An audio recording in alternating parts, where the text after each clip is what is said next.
Do you feel you are successful in your life? And how would you define success? And even more importantly, would you like to have more success in your life? I'm very often asking this question when I'm starting a keynote speak somewhere in the world. And obviously everybody everywhere will always like more success. Now, the program Positive Impact is basically about creating success. Success for you, but not only success for you at the expense of the counterpart, it's really creating success for everybody. Because it is possible to generate success without having somebody generating less success.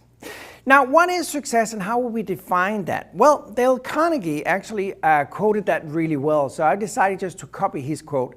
And what Dale Carnegie is saying, as you can see, is success is getting what you want, and happiness is wanting what you get. I think that's a wonderful quote because success is obviously very different from one person to another, and happiness is something completely different that may not necessarily be based on the same thing. When we're going to talk about positive impact, and this video is all about what positive impact is all about, something is very important for you to understand, and that is you're not supposed to be liked by everybody. So that means that you're not going to fit in with everyone. And the reason I'm saying that is that the great ones never did.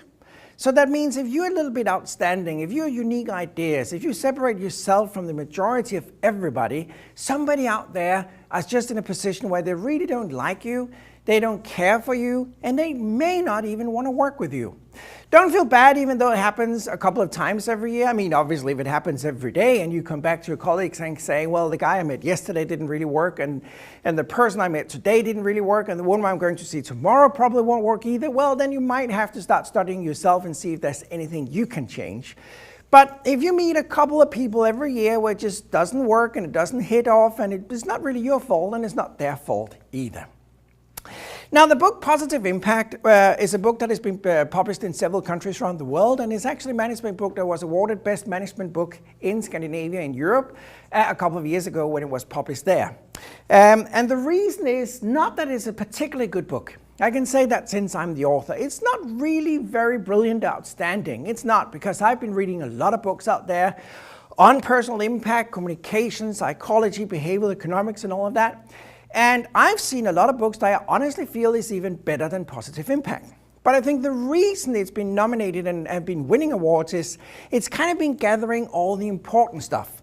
So that means it's looking at the important stuff from psychology, from behavioral economics, from communication, and from personal impact, and kind of listed in a prioritized order the things that are most important to you.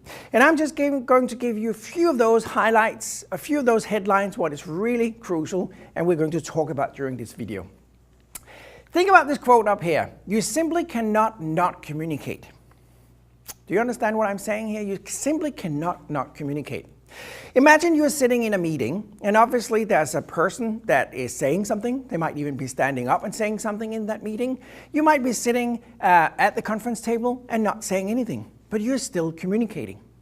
Because you might be leaning back, you might be looking out the window, you might be scratching your face, you might be looking down into your papers, you might be looking at text on your cell phone. That's communication as well. And the person up there who's actually delivering a message is reading all of the people in the conference room. And that person up there delivering the message is actually reading all the people in the conference room and getting a signal back from them.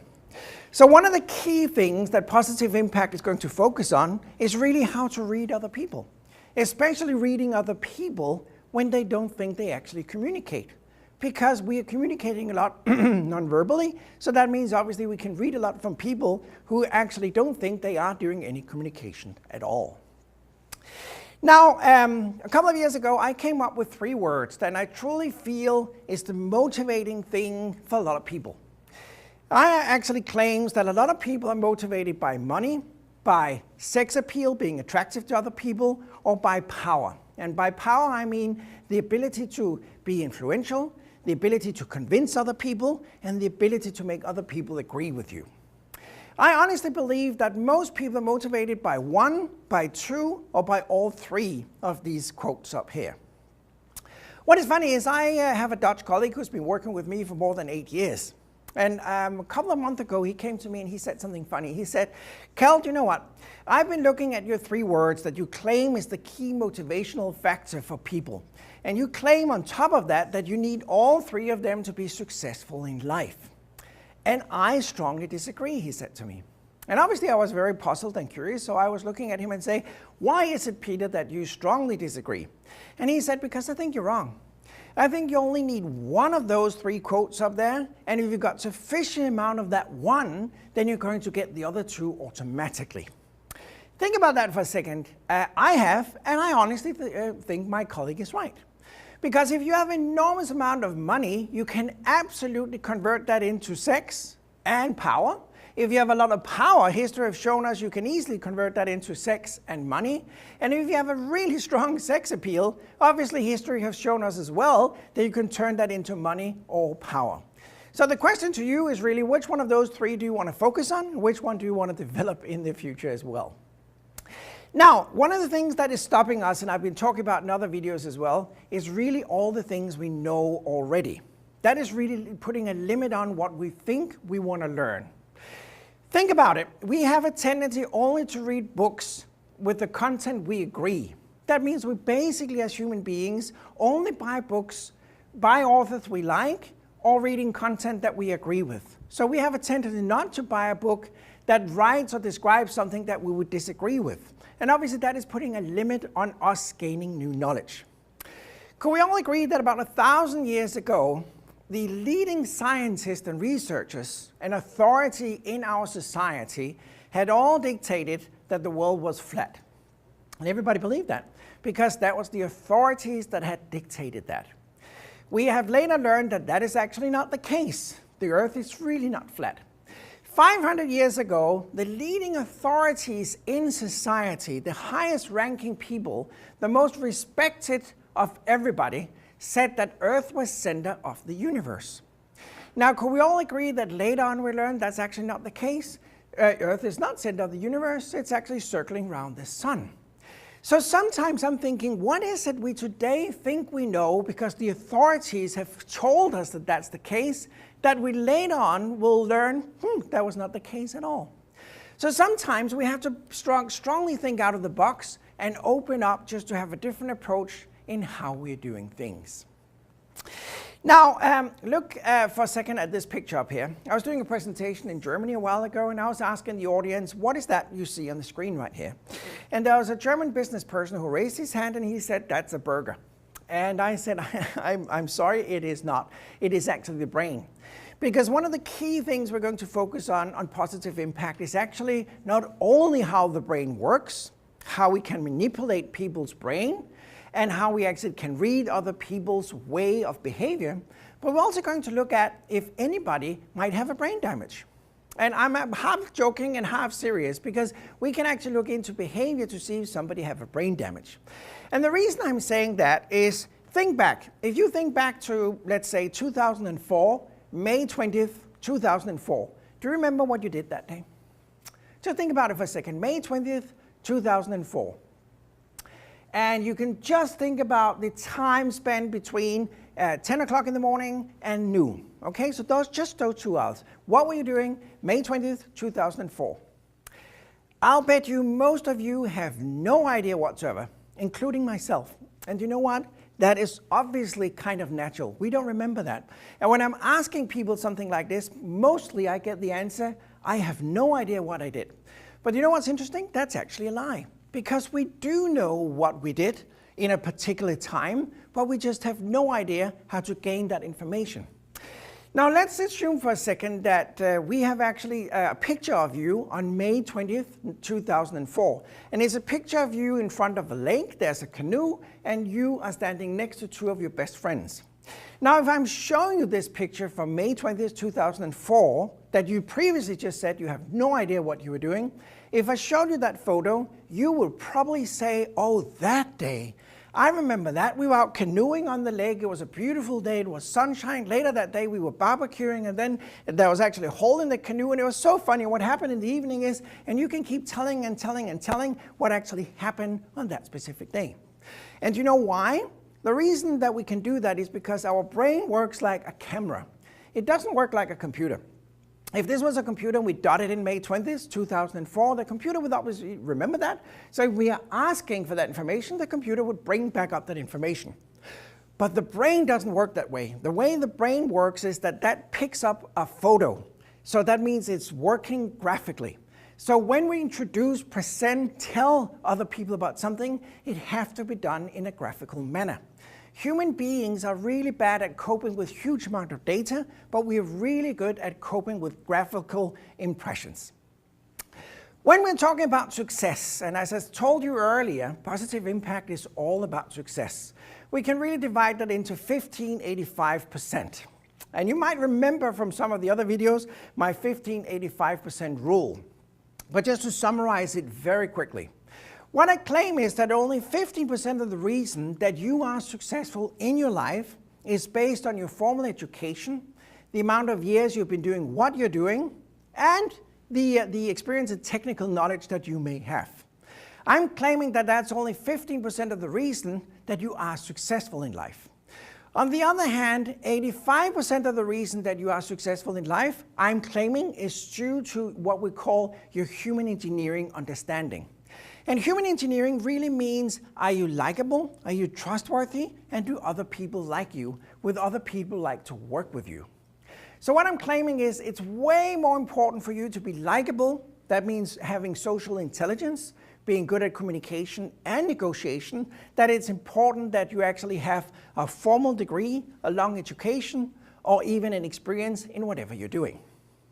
Now, obviously, I'm not stating that education, experience, and technical knowledge doesn't mean anything. I never hope we end up in a world that is 0, 100. Could you imagine that? That wouldn't be good. Because that would basically mean that all of us would be very good at talking about something that we know nothing about. So hopefully that is not the case. But what I'm claiming is that a lot of us is actually well educated today. A lot of us have the same amount of knowledge and experience. So where we can actually make a difference today is really on the human engineering, creating trust, personal positive impact, be good at communication and negotiation. I was reading a study a while ago that actually claimed that every year more than 2 million terabytes is being launched in the Western world that has never been released before. That's the amount of data, new information launched in the Western world, more than 2 million terabytes. If some of you are sitting there thinking, what is a terabyte? Well, a terabyte is a lot. And if we convert all that new data never launched before in the Western world, if we put that on the old-fashioned CD-ROM, there's about 700 megabytes of data on a traditional old-fashioned CD-ROM. What the scientists were claiming was that we can put that data on a CD-ROM and that will actually go from Earth to the moon and back again 5 times. That's the amount of information launched every year that has never been launched before. And just look at this graph we have out here that really shows the amount of data, what is happening every single minute around the world. And that is just been increasing all the time. So that means the amount of data we got today is just stunning, isn't it? My daughter, who is 21, is studying at university in Denmark. And I was trying to tell her a while ago that there's something called a library. And a library is a big building that has lots and lots of books inside. And I was halfway joking, but she has not really been visiting a library a lot. When I was studying, I was going to the library almost every single day because I had to look into books, because that was before something called the internet was invented. But today we got the internet, obviously, so that means she's just going online every time she needs information.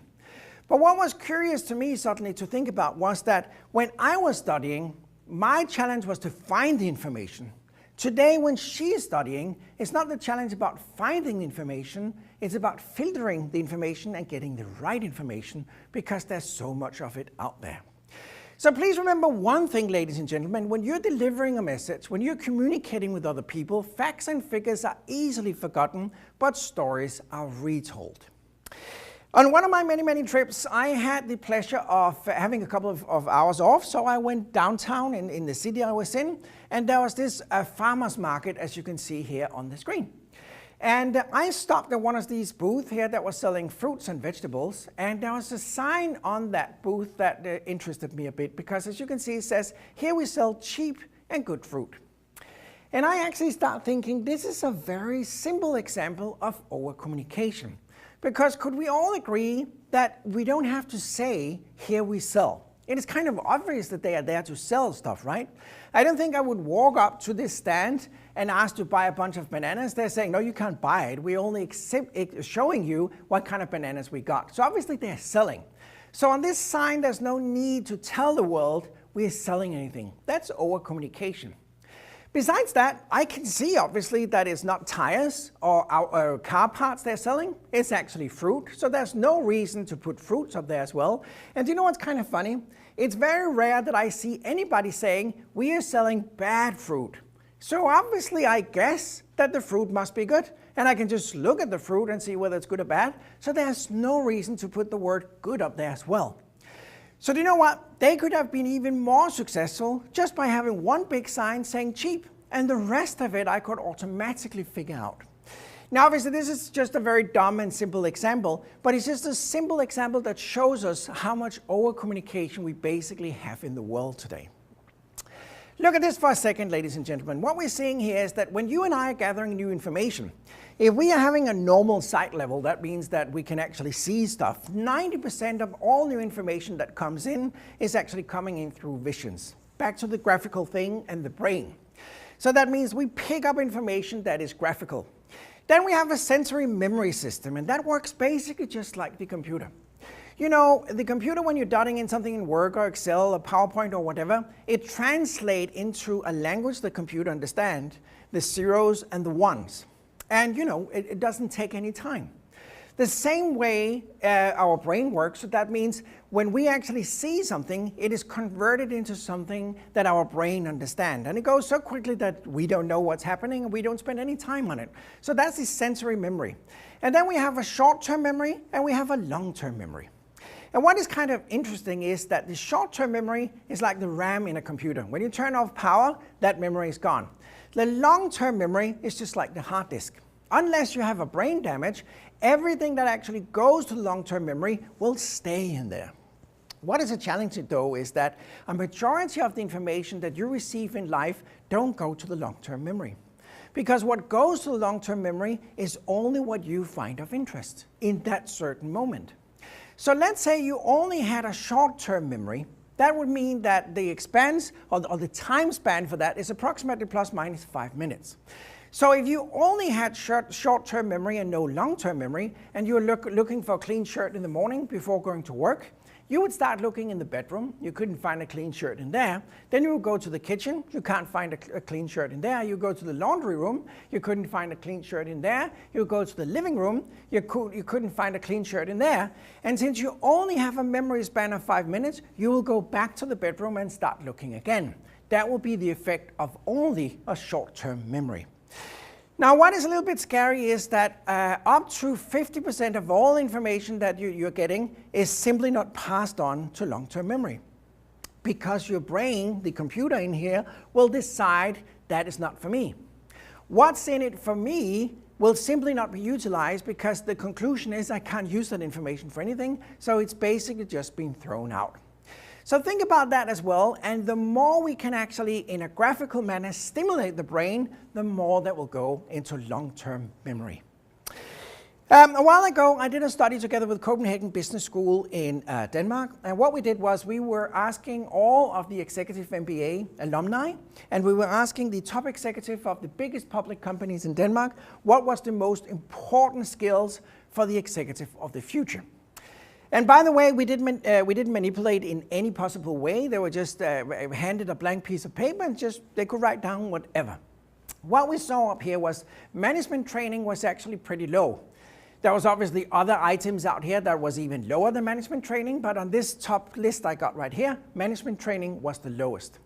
Experience in whatever you're doing was the second lowest, and then we had family and kids.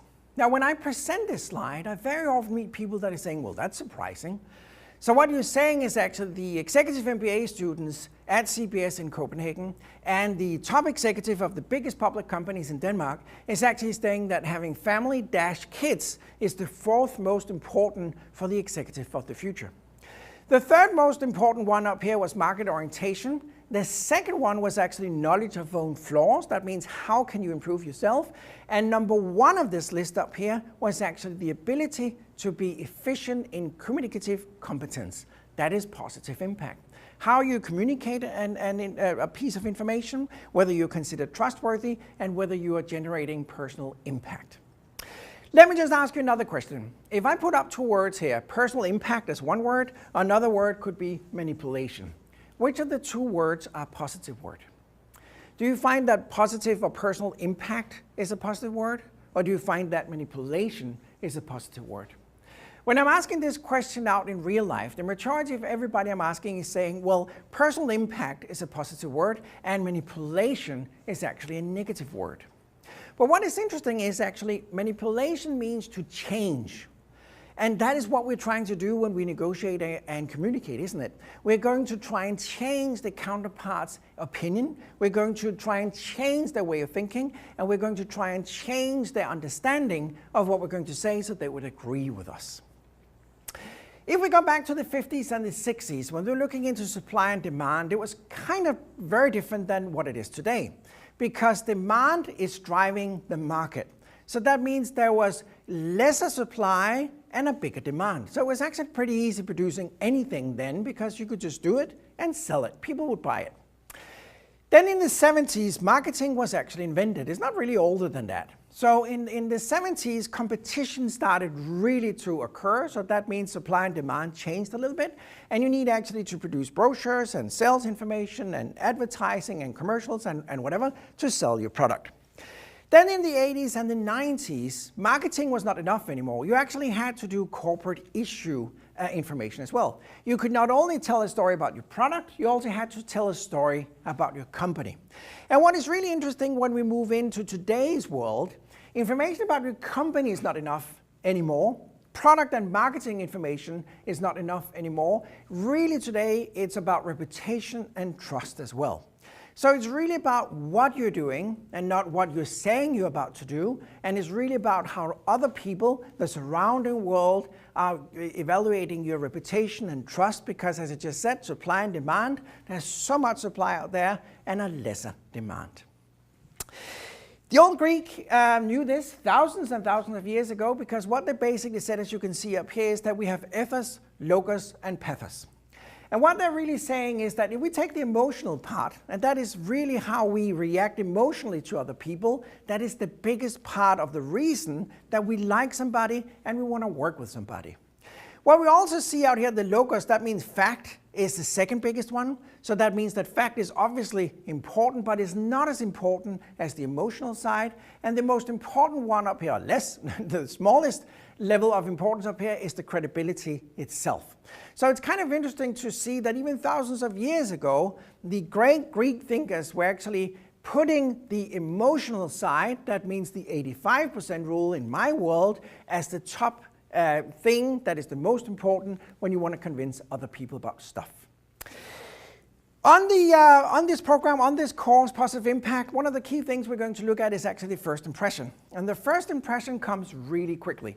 You know that when you step into a conference room, you see somebody for the first time, you never talked to them, you never heard about them before, you never had any kind of relationship. Do you know how long time it takes for us to conclude whether we like or we don't like? And it's not something we're very conscious about. It takes us 7 seconds. In 7 seconds, we have created this conclusion, I like that person or I dislike that person. The key thing is we could be wrong, by the way. We could change that opinion later on, but it takes a long time to change that opinion. And you know what? Within those first 7 seconds, all of what I've listed up here has actually been computed up here in our brain. And based on all that information, we reach the conclusion. And on Positive Impact, we're going to discuss how do we actually work with all these items? How can we manipulate that so we can actually enforce that other people might like and trust you quicker than if we're not focused and concerned about these items up here. UCLA in California did an interesting study years ago where they're actually looking at the importance in the role of communication. And you might have seen this study because it's really well known, but what they're actually claiming is that only 7% of the reason that somebody would like you or trust you is based on the content itself. 38% of the reason that anybody likes you or trusts you is based on your tone of voice. That means your speed, variation, and tone itself. And the last thing out here, the 55%, is the body language. And some of you might be sitting there thinking, well, if this is true, then it's really not important what I'm saying, The only thing that is really important is how I'm saying it. And you know what? That is really true. Because if you hear a new piece of music on the radio, what you actually pay attention to the first is not the lyrics, it's actually the song. And the same thing goes when we meet another person. We are focused foremost and as the first important thing on the nonverbal communication. And the nonverbal communication is obviously the body language and it is the tone of voice. And when all of that adds up in a congruent behavior, then we start listening to the content itself. Just to wrap up, one of the many things that we're going to focus on positive impact is obviously eye contact. How is that important? How do you use that in different cultural connections? The facial expressions, and what I can tell you already now is that in the psychology world, we like to divide people in 3 groups. A very angry, close-looking facial expression, a neutral facial expression, or a positive, open facial expression. And by the way, that doesn't necessarily signal how the real behavior and feeling might be. That's just how our muscular buildup is in the face. Then we're going to talk about humor. We're going to talk about storytelling and anecdotes. We're going to look at gestures, how we're going to use our body language and how can we use it on purpose to convert a message and convince other people. We're going to look at not only our gestures, but the use of feet. Why is it a benefit sometimes during meetings to stand up or walk around? We're going to talk about the use of voice. And obviously we're going to talk about image as well. That means how is your congruent look? How are you getting through? A great thing about positive impact is that you're actually going to do presentation, even though it's online, and you're going to send those recordings in and you're going to get a feedback from us. Another important thing on positive impact is that we're going to look at behavioral economics, and that's basically the merger between psychology and economy. So that means we're going to look at how people actually react in different situations. And just to wrap up and give you a short illustration about what is behavioral economics. I can refer to a study that The Economist did, their marketing department, and they are a bunch of really skilled people. What they did was they wanted obviously to sell subscriptions on the magazine. And they went out to the market with 3 different product offerings. And product A, as you can see out here, is where they're offering theeconomist.com for $59 a year. And that was access to the magazine online and access to all articles since 1997. Product B, as you can see, is the printed version, and the price was $125, and that would mean that you would get the printed edition of The Economist for a year, but you would not get access to the online version, and articles since 1997. And the third and final product offering out here was the printed and the online version, priced $125. And what they're offering out here is the printed magazine for a year, online access to the magazine, and access to all articles since 1997. Now, which of the 3 would you pick? I can tell you that the majority of all consumers in this case, they actually picked the last one out here, and nobody picked the middle one. Because the middle one made no sense, did it? That makes no sense whatsoever to pick that one. And you know what's interesting? The marketing department at The Economist, they knew that already. And the middle one in here was only put in there to manipulate you and I as a consumer to pick the product out here. Do you know what's really interesting? If you remove the middle option and only offered the online version for $59 or the printed and online version for $125, do you know what happened then? Suddenly, majority of everybody would pick the online version. And obviously that would have a negative impact on the revenue and benefit of The Economist. That's how we actually manipulate in the world of behavioral economics. So just to sum up, what we're going to look at during positive impact is obviously the individual level. That means reliability. It means personal impact and emotion, personal chemistry. We're going to look at facts, experience, and evaluation of our communication. And some of the key things, as I just mentioned, we're going to focus on as well is personal empowerment, personal communication, behavioral economics, and trust. Last slide is really what do you get out of this? And one thing you're going to get is experience from experts that have been working in this field in more than 25 years. You're going to get info and insight into the latest research. You're going to do hands-on. That means you're going to participate in your own presentations. You're going to get books. So you're going to read a lot of papers about research as well. You're going to do communication simulations as well. You're going to watch videos. There'll be a bunch of online videos. There'll be office hours where you can contact the professors and get feedback on whatever you need and ask questions.